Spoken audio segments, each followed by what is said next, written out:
আপোনালোকে জানে যে ইউডিএফ দলৰ মহামান্য সভাপতি হজৰত মৌলানা বদৰুদ্দিন আজমল সাহেব যোৱা লোকসভা নিৰ্বাচনত পৰাজিত হোৱাৰ পিছত দলৰ যিসকল কৰ্মী বা সমৰ্থক বা হিতাকাংক্ষী আছিল সকলোৱে নিৰাশাত চিকাৰ হৈ পৰিছিল, হতাশ হৈছিল আৰু তেওঁলোকক পথ নিৰ্দেশনা দিয়া কোনো মানুহ নাছিল। সম্মানিত বন্ধুসকল, জয় পৰাজয় সকলো ক্ষেত্ৰতে আছে। য'ত পৰাজয় নাই তাত জয়ৰ কোনো আনন্দ নাই, তাৰ জয়েৰ কোনো প্ৰাসঙ্গিকতা নাই। সেইকাৰণে দল জন্মলগ্নৰ পৰা প্ৰায় 20 বছৰ পূৰ্ণ হ'ব হ'ল এই দলত পৰাজয় এমপি সিটত হোৱা নাই বা ইয়াৰ যি হাইকমান্ড মৌলানা বদৰুদ্দিন আজমল সাহেব পৰাজয়ৰ মুখ দেখা নাই বা আমিও আপোনালোকে সেইটো আশা কৰা নাছিলো। কিন্তু আমি যদি দল কৰিব বিচাৰো, সংগঠন কৰিব বিচাৰো, তেতিয়াহ'লে সকলো পৰিস্থিতিৰ মোকাবিলা কৰাৰ কাৰণে মানসিকভাৱে প্ৰস্তুত থাকিব লাগিব আৰু সকলো পৰিৱেশ পৰিস্থিতিত নিজকে খাপ খুৱাই যি নৰ্মেলচি, যিটো স্বাভাৱিকতা, সেইটো ৰক্ষা কৰিব লাগিব। আমি হতাশ হ'ব নালাগে। ইংৰাজীত এটা কথা আছে, failure is the pillar of success. পৰাজয়ে জয়ৰ খুঁটা বা স্তম্ভ। সেইকাৰণে মৌলানা বদৰুদ্দিন আজমল সাহেব হাৰিছে। এৰ কোনো নাভূত মাসৰুত কোনো কাণ্ড হোৱা নাই, কোনো নহবলগীয়া যে অসম্ভৱ কিবা কথা হৈছে এনেকুৱা নহয়। পৃথিৱীৰ ইতিহাসত আমাৰ ডক্টৰ ৰফিকুল ইসলাম সাহেবে নাম কৈ গৈছে যে কিমান ডাঙৰ ডাঙৰ নেতা আমাৰ ভাৰতবৰ্ষতে তেওঁলোকে পৰাজয়ভুক্ত হৈছে। কথাটো হ'ল সেইটোৱেই যে আমি এই দল কিয় গঠন কৰিছো আৰু আমি কি কৰিব লাগে, আমাৰ লক্ষ্য উদ্দেশ্য কি, সেইটোৱেই। আমি যি পৰিৱেশ পৰিস্থিতিত, যি সময়ত যি সমস্যা লক্ষ্য সন্মুখত ৰাখি দল গঠন কৰিছিলো, সেইবোৰ সমস্যা সমাধান হ'ল জানো? আমাৰ আমিনুল সাহেবে কৈ গৈছে ডিভোটাৰৰ সমস্যা তাৰ জাগাত আছে, এনআৰসি এতিয়ালৈকে তাৰ পাব্লিশ হোৱা নাই। বিদেশী সমস্যা তাৰ জাগাত আছে, এনআৰসিৰ সমস্যা তাৰ জাগাত আছে। চাকৰি বাকৰিৰ সমস্যা, বৈষম্যমূলক আচৰণ, চৰকাৰী সংবিধান মতে যিখিনি সুযোগ সুবিধা আমি পাব লাগিছিল সেইখিনি আজিৰ দিনলৈকে আমি পোৱা নাই। আমি হতাশ হৈ গলো। আজি আমাৰ সন্মুখত জীৱন্ত উদাহৰণ আছে। আছু সংগঠন আজি 45 বছৰৰ পৰা কৰি আছে তেওঁলোকে। 45 বছৰৰ পৰা তেওঁলোকে কৰি আছে।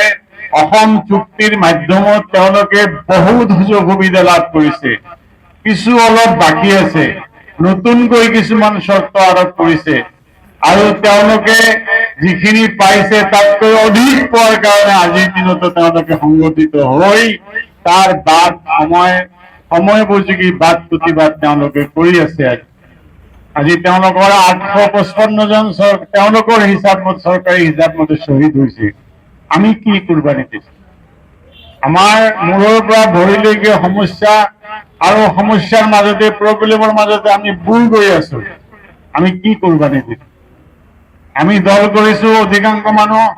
মোৰ নিজৰ ব্যক্তিগত দলৰ এজন জন্মলগ্নৰ পৰা থকাৰ কাৰণে কিছুমান উপলব্ধি আছে, ভুলো হ'ব পাৰে। আমাৰ অধিকাংশ মানুহ ৰাজনৈতিক এটা ইমান খতৰনাক সিদ্ধান্ত, যি সিদ্ধান্তৰ কাৰণে এখন ৰাষ্ট্ৰৰ মানচিত্ৰ, পৰিৱেশ পৰিস্থিতি পৰিৱৰ্তিত হ'ব পাৰে।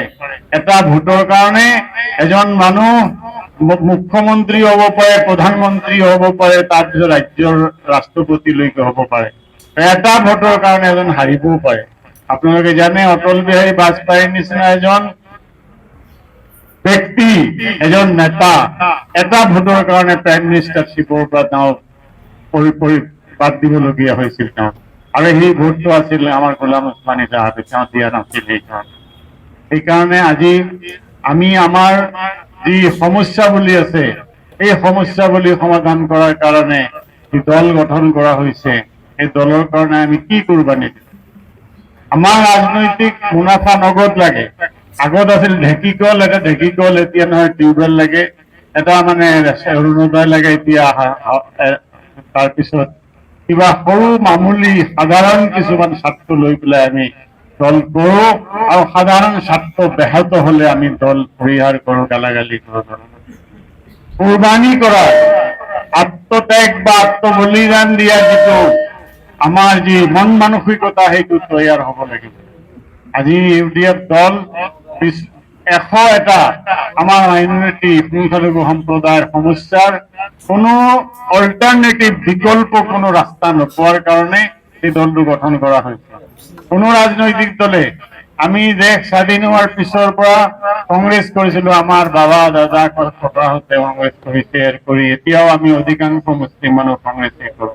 কিন্তু এই কংগ্ৰেছ দলে বিগত দিনত তেওঁলোকে আমাৰ যিবোৰ বৰ্তমান সমস্যা আছে, বিদেশী সমস্যাই কওক, অৰ্থনৈতিক সমস্যাই কওক, নিৰাপত্তাৰ সমস্যাৰ কথাই কওক, এই সকলোবোৰ কথা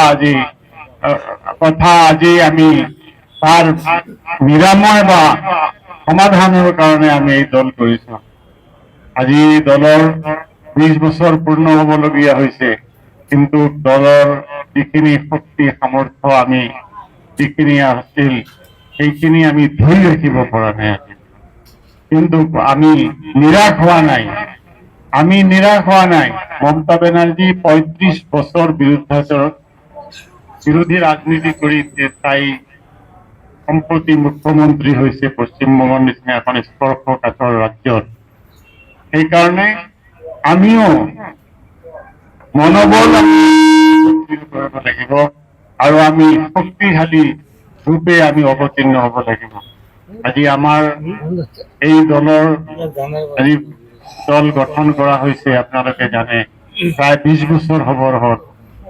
একো কৰিব নোৱাৰিলেও মৌলানা বদৰুদ্দিন আজমল সাহেব ব্যক্তিগত হিচাপে হওক বা ৰাজনৈতিক হিচাপে হওক, যিখিনি তেওঁ সেৱা আগবঢ়াইছে, সেইখিনি আমি কম্পেয়াৰ কৰিবলগীয়া আমাৰ সন্মুখত তেনেকুৱা কোনো উদাহৰণ আমাৰ সন্মুখত নাই।